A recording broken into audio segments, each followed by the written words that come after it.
હરિઓમ વિદ્યાર્થી મિત્રો, આજે પર્યાવરણમાં ચેપ્ટર 15 જે આગલા પીરિયડમાં આપણે સમજૂતી મેળવી હતી એ ચેપ્ટર 15ની પ્રશ્નોત્તરી અહીં હું તમને કરાવીશ. ઠંડુ કે ગરમ, જે આપણે આગલા પીરિયડમાં સમજૂતી મેળવી હતી, એક કઠિયારો હતો અને મિયા બાલિસ્તીએ બે પાત્ર આપવામાં આવ્યા હતા અને જે આપણને સમજાવવામાં આવ્યું હતું કે ફૂંક મારવાથી ઠંડુ હોય છે એ ગરમ લાગે છે અને ગરમ વસ્તુને ફૂંક મારીએ તો એ ઠંડી પડે છે. તો આજે આપણે આ પાઠના પ્રશ્નોને જવાબ કરાવું છું, તો બધાએ શાંતિથી લખવા.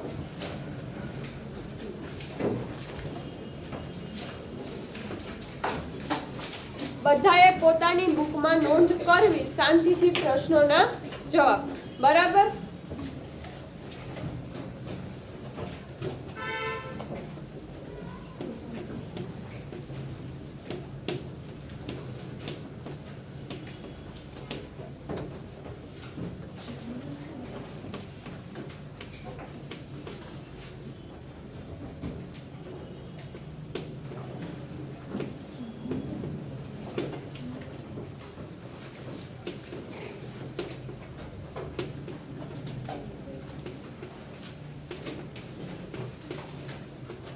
હવે પ્રશ્ન એવો છે કે જે જંગલમાં લાકડા કાપવા જાય છે એ કે જંગલમાં લાકડા કાપવાનું કામ કરે તેને શું કહેવાય? તો તમને બધાને ખબર જ હશે કે આપણે અહીં કઠિયારાની વાત કરી હતી.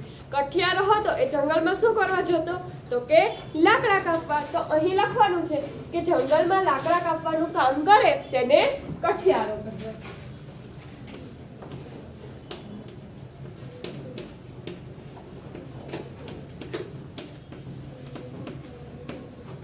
બધા પોતાની બુકમાં નોંધ કરવાની.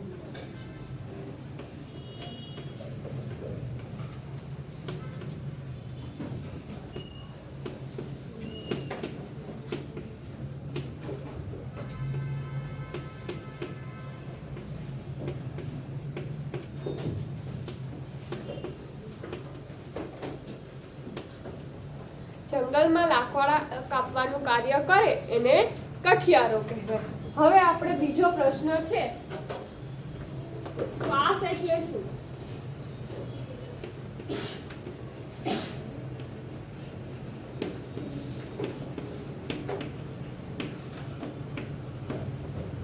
શ્વાસ એટલે શું? તો કે આપણે નાક દ્વારા જે હવા અંદર લઈએ તેને શ્વાસ કહેવામાં આવે છે. તો જવાબમાં આવશે નાક દ્વારા લેવા, નાક દ્વારા આપણે જે હવા અંદર લઈએ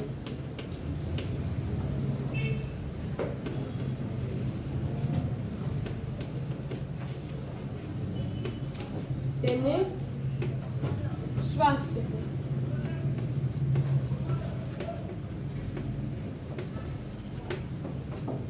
શ્વાસ તમને ખબર હોય તો જ્યારે હું ભણાવતી હતી ત્યારે હું તમને કહેતી હતી કે આપણે શ્વાસ નાક દ્વારા હવા લઈએ છીએ અને આપણે ઉશ્વાસ એટલે કે જે હવા બહાર કાઢીએ એને ઉશ્વાસ કહેવાય. તો આવું બધું મેં તમને સમજાવેલું છે, તો અહીં હું એ જ પ્રશ્નોત્તરી કરું છું. હવે પ્રશ્ન ત્રીજો, ઉશ્વાસ એટલે તો કે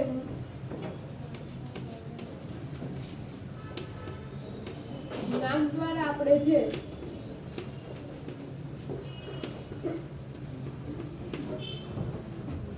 હવા બહાર કાઢીએ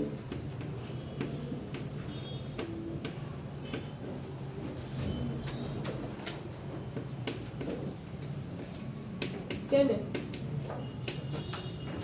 ઉશ્વાસ.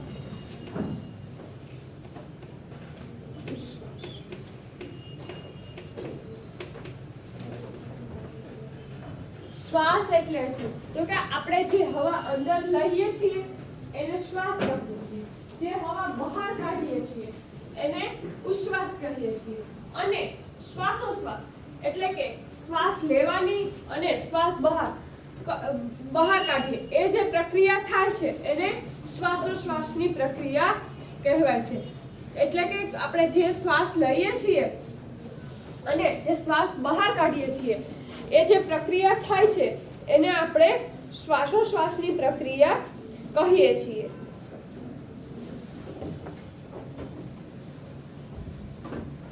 હવે ચોથો પ્રશ્ન હું લખાવું છું અહીં. કઠિયારો જે હતો ગરમ બટાકાને ઠંડા કરવા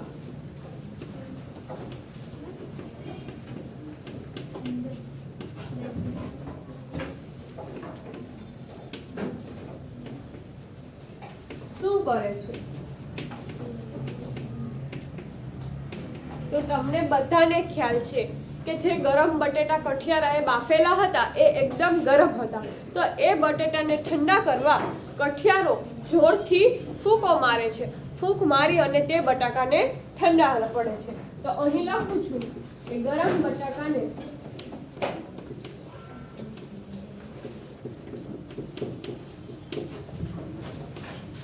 ઠંડા પાડવા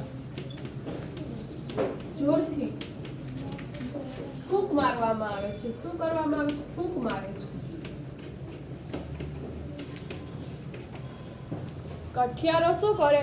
ગરમ બટાકાને ઠંડા કરવા હોય તો એ જોરથી ફૂંક મારે છે. હવે આપણે નેક્સ્ટ પ્રશ્ન છે, પાંચમો પ્રશ્ન કે આઈસ્ક્રીમ હવામાં ખુલ્લું રાખતા શું થાય છે?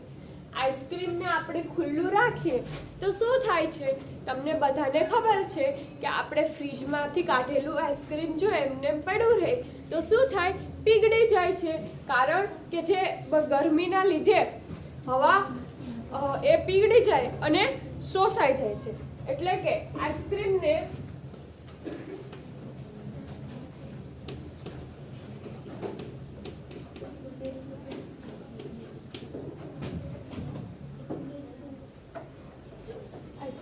હવામાં બહાર કાઢતા તે શું થાય છે?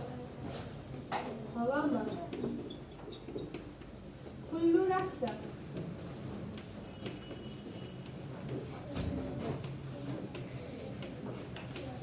શું થાય? તો કે તે પીગળી જાય છે. આઈસ્ક્રીમને આપણે ખુલ્લું રાખીએ તો તે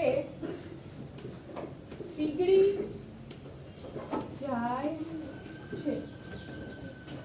આઈસ્ક્રીમને ખુલ્લું રાખીએ તો તે પીગળી જાય છે. આવું બધું મેં તમને કીધેલું હતું. હવે આપણે પ્રશ્ન બીજો છે કે સિસોટી કઈ રીતે વાગે છે? સિસોટી કઈ રીતે વાગે છે? તો હવે ઉપરનો પ્રશ્ન તો બધાને લખાઈ ગયો હશે. તો એ હું ભૂસી કાઢું.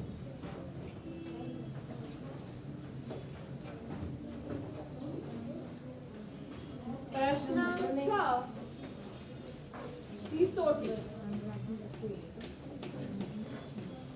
કઈ રીતે વાગે છે?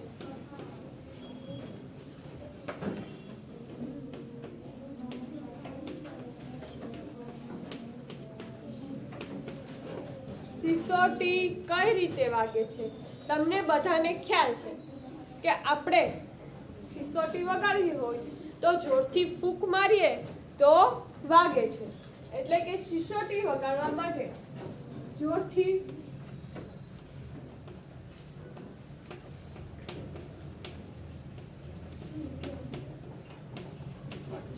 ફૂંક મારવી પડે. જોરથી ફૂંક મારવી પડે.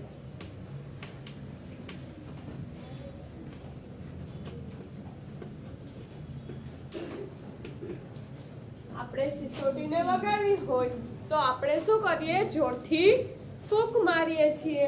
હવે પ્રશ્ન છે કે ફૂંક મારીને વગાડવામાં આવતા સંગીતના કોઈ પણ બે સાધનોના નામ લખવાના છે. તો કે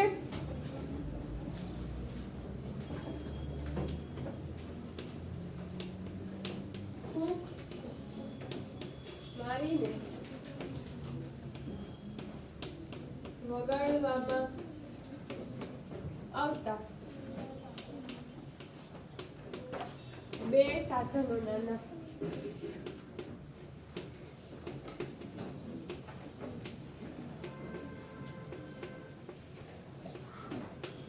ફૂંક મારીને આપણે જે સાધનો વગાડીએ છીએ તો એ બે સાધનોના નામ લખવાના કીધા છે. તો પહેલું છે સિસોટી, બીજું છે વાંસળી. ભલે આપણને બે જ કીધા પણ હું અહીંયા લખું છું. અને ત્રીજું છે સરળ.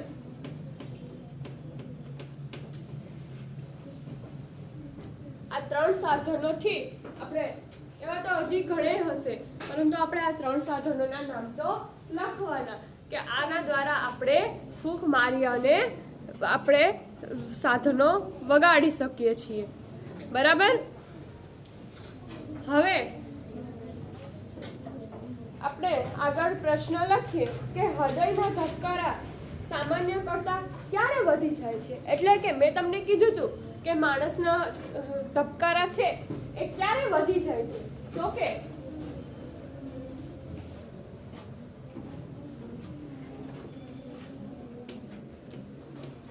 હૃદયના ધબકારા સામાન્ય કરતા ક્યારે વધી જાય છે.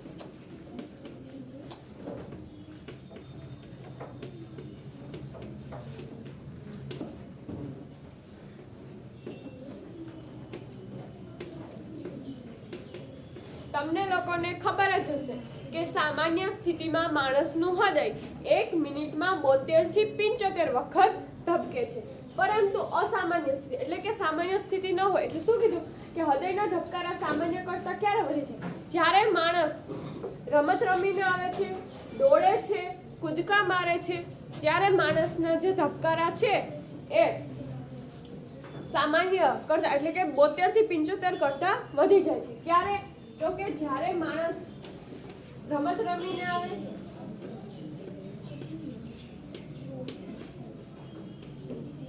પગથિયા ચડીને આવે,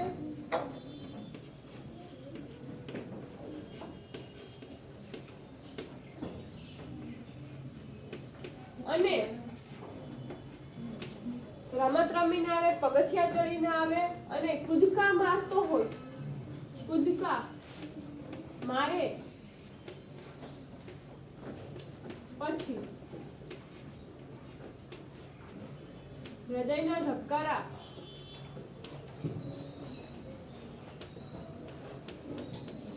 વધી જાય છે. જ્યારે પણ માણસ દોડાદોડી કરે, કૂદકા મારે અથવા તો તે આમ ઝડપથી ચાલવા લાગે છે એવું કશું કરે છે ત્યારે એ માણસના હૃદયના ધબકારા જે છે એ વધી જાય છે.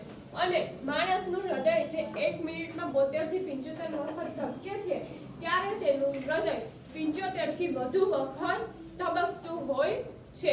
તો હવે આપણે આગળ પ્રશ્ન જોઈએ.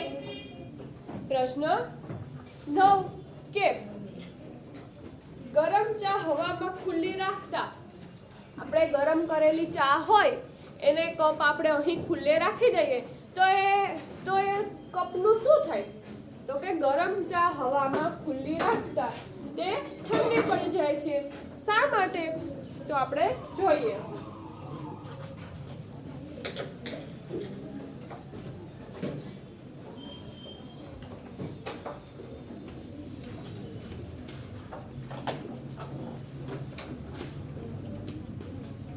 ગરમ ચા હવામાં ખુલ્લી રાખતા તે ઠંડી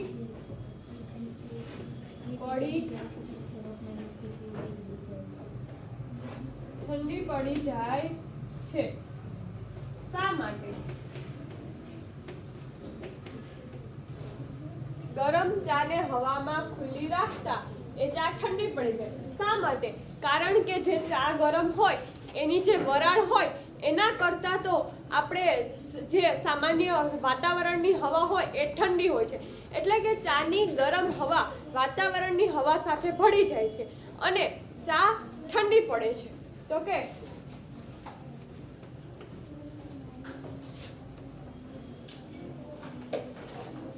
ચાની વરાળ વાતાવરણના ચાની વરાળ જે છે એ વાતાવરણની હવા કરતા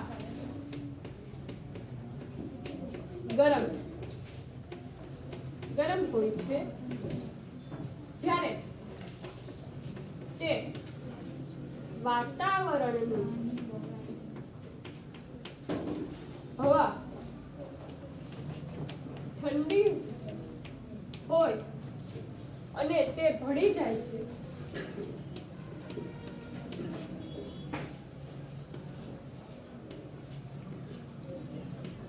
આમ ગરમ ચાને ખુલ્લી હવામાં રાખતા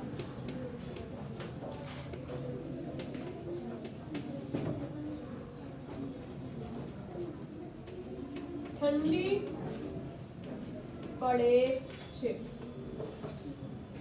સમજાયું બધાને કે ગરમ ચાને ખુલ્લી હવામાં રાખતા તે ઠંડી પડે છે.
હવે તમને એક પ્રશ્ન પૂછવામાં આવ્યો છે કે તમે એવો કોઈ રસ્તો તમને ખબર છે કે જેનાથી તમે તમારા શ્વાસના ગરમાવાનો ઉપયોગ કરતા હોય, જેમ કે કઠિયારો છે એ ફૂંક મારીને, એટલે કે શ્વાસ જે હવા જે શ્વાસ બહાર કાઢે છે, હવા બહાર કાઢે છે, તો એ ફૂંક દ્વારા પોતાના જે હાથ છે એને ગરમ કરે છે. તો આપણને એવું પૂછવામાં આવ્યું છે કે તમને કોઈ બીજો કોઈ રસ્તો ખબર છે કે જેનાથી તમે તમારા શ્વાસના ગરમાવાનો ઉપયોગ કરતા હોય?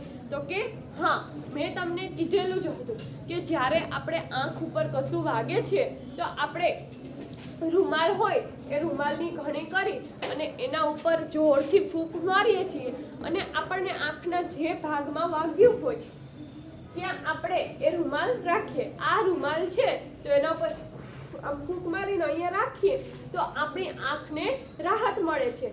એટલે કે આપણે એનો જવાબમાં લખી શકીએ કે હા, એવો એક બીજો રસ્તો છે કે જેનાથી આપણે શ્વાસના ગરમાવાનો ઉપયોગ કરી શકીએ. એટલે કે શ્વાસના ગરમાવાનો એટલે કે કઠિયારો પોતાના શ્વાસથી જેમ ગરમી અનુભવતો હતો એવી રીતે આપણે પણ રૂમાલ રાખી અને આંખને શેકી શકીએ છીએ. તો આપણે જવાબમાં આવશે કે હા. જવાબમાં શું આવશે કે હા, રૂમાલને ગળી કરી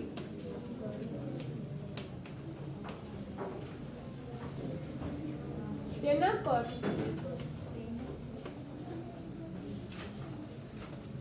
જોરથી મારતા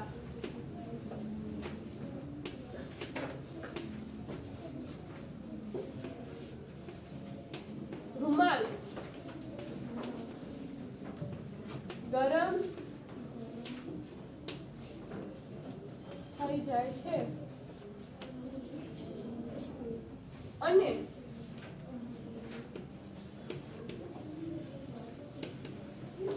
આંખના જે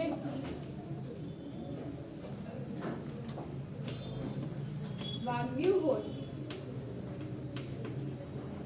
ત્યાં રૂમાલ રાખતા વાગેલા ભાગ પર રાહત થાય છે.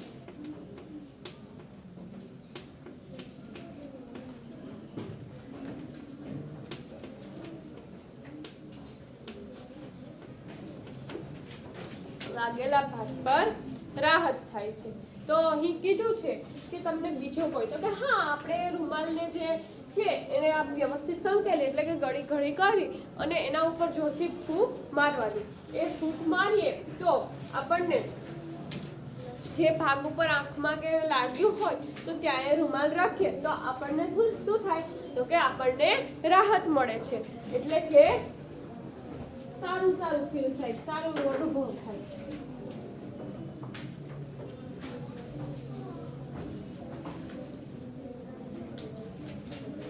હવે એના પછીનો પ્રશ્ન આપણે 11મો લખીએ.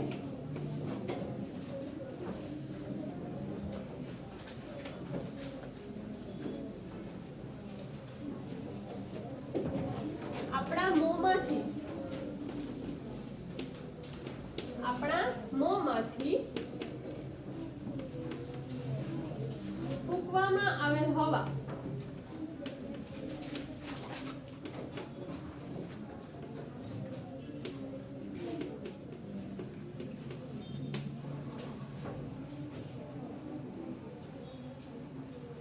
અરીસા સામે કાઢતા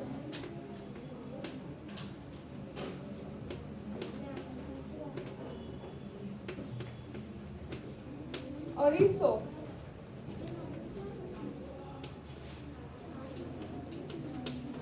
ઝાંખો પડી જાય છે.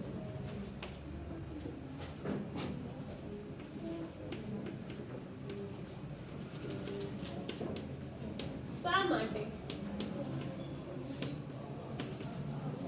જ્યારે હું તમને પાઠની સમજૂતી આપતી હતી ત્યારે મેં તમને કીધું હતું કે આપણે કાંઈ પણ હવા મીન્સ કે ફૂંક મારીએ છીએ તો અરીસાની સામે રાખીને મારીએ છીએ તો અરીસો કેવો થઈ જાય છે? ઝાંખો પડી જાય છે કે એમાં આપણને ઝાંખું દેખાય છે. એનું કારણ એક એ છે કે જ્યારે આપણે અરીસા સામે ફૂંક મારીએ છીએ તો અરીસો ઝાંખો પડે છે, કારણ કે આપણે જે અરીસો જે છે એ ઠંડો છે અને આપણે જે ફૂંક મારીએ છીએ તો એ ફૂંકમાંથી નીકળેલી હવા ગરમ હોય છે, જે અરીસા પાસે જાય અને પાણીના બિંદુ સ્વરૂપે ત્યાં બિંદુનું સ્વરૂપ લે છે અને તે અરીસોને ઝાંખો પાડે છે. એટલે આપણે લખી શકીએ કે મોં દ્વારા નીકળેલ હવા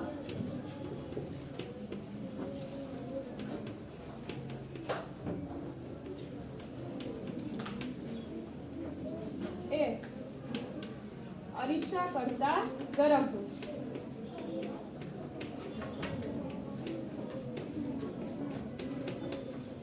અને તે અરીસા પાસે પહોંચે તો તે પાણીના બિંદુ સ્વરૂપ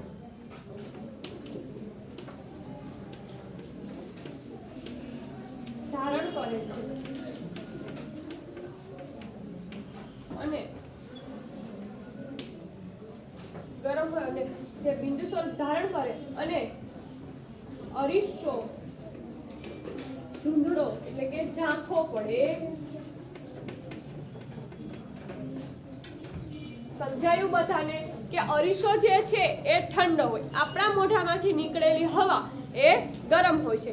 એ ગરમ હવા જ્યારે આપણે ફૂંક મારીએ છીએ ત્યારે ફૂંકમાંથી જે નીકળેલ હવા ગરમ હોય છે, એ અરીસા પાસે જાય એટલે અરીસો ઠંડો હોય એટલે કે આપણી જે જયેલી હવા બિંદુ સ્વરૂપ ધારણ કરે છે. એટલે બિંદુ સ્વરૂપના લીધે બિંદુ સ્વરૂપ ધારણ કરે છે અને જેથી તેમાં પાણીના બુંદો સ્વરૂપ એટલે કે બિંદુ એટલે પાણીના બિંદુ સ્વરૂપ ધારણ કરે છે અને તે અરીસામાં પાણી આવે છે એટલે એ ઝાંખો પડે છે. સમજાયું બધાને?